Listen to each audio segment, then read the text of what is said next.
the Winter Garden of Avery Hill Park. It belonged for 6 brief years to Colonel John Thomas North, a Yorkshire man and coal merchant's son. In 1869, at the age of 27, he went to work in Peru as a young engineer for an English company called Fowler & Co. He earned £1 a week. He saw the potential to capitalise on Peru's rich nitrate source in their most southerly province of Tarapacá. Over the next 20 years, he became one of the wealthiest men in England. When the Great Pacific War, 1879 to 83, broke out between Chile and her most northerly neighbours, Bolivia and Peru, Chile was victorious and took over Tarapacá.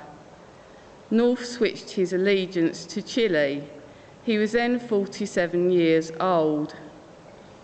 In this heyday of British imperialism, rapid development of overseas territories made Chile, for all intents and purposes, a British colony.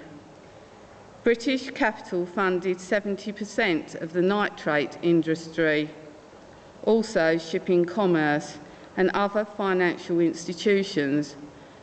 North also wisely invested in the coal mines and railways of South Wales. He returned to England in 1882. In June 1883, he took out a 10-year lease on a large house at Avery Hill. The cost was £550 each year. In 1859, this house was advertised in the Kentish Mercury as a villa seated in own grounds.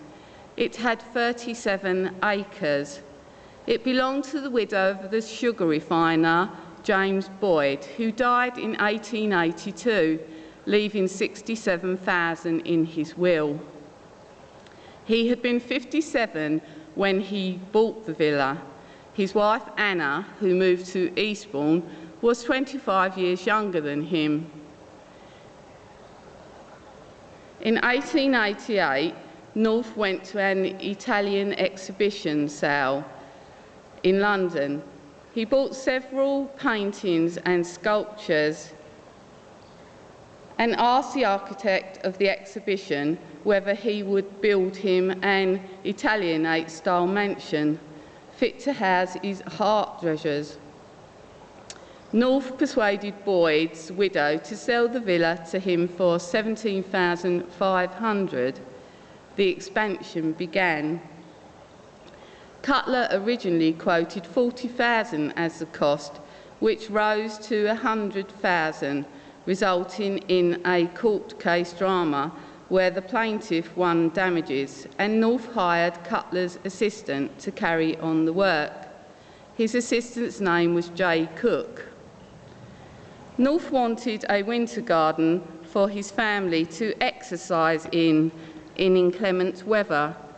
The villa was extended as a 2-storey palatial-type building to the east, lined with marble hung with velvet, incorporating electricity and a grand billiard room for guests, with an elaborate toilet room for their use. The ballroom housed the art. 16 onyx pillars supported a minstrel's gallery. At a concert held there in February 1891, the famous Hungarian violinist Edward Romenyai and young Leeds-born pianist Frederick Dawson played. The guests were ferried to the event on 2 trains from Charing Cross to Eltham, just for them, paid for by North. To give an idea of his wealth, in 1889 he paid £10,000 to the West End Metropole Hotel to entertain his 900 guests. His last visit to Chile was in 1889. In 1895, he was a Conservative candidate for the West Lees constituency. 6 years earlier, he had presented Kirkstall Abbey to their people, when it was under threat from developers. North narrowly missed a place by 96 votes. He was a civilian, but gained his prestigious military title through funding a regiment in Tower Hamlets. He was a bloodstock owner with one of the finest stables in the country. He was friends with Lord Dorchester, Lord Randolph Churchill, and Edward VII. He strove to make his mark on the aristocratic circle, but never quite made it, as he came from trade background. When he died in 1896, he left a fortune of 700,000. His estate had expanded to 140 acres. North was thought to have spent 200,000 on his domain. It sold in 1898 for 40,000. The Winter Garden has a geometrical layout inside. The Temperate House has a central circle surrounded by 4 square beds. The Tropical Room has 2 oblong beds. The pond in the Cold Room is circular, surrounded by marble. The classical statue of Galatea lies gracefully smiling on the back of a large fish with swishing tail, enticing in her nude form, perhaps generating Rococo style. In the Oxford Dictionary, she is a marked statue fashioned by Pygmalion, the king of Cyprus, of his ideal woman. Myth says he asked Aphrodite, whom the Romans called Venus, to give her life. His wish was granted and Galatea became his wife. In a more modern version of her story, in the Reader's Digest Universal Dictionary, she is a sea nymph loved by Aces, the son of Faunus, who fought his rival, the Cyclops, and was crushed to death by a rock. The architecture of Mercury dominates the glass dome. The interior bedding structures carry on the heavily genius loci.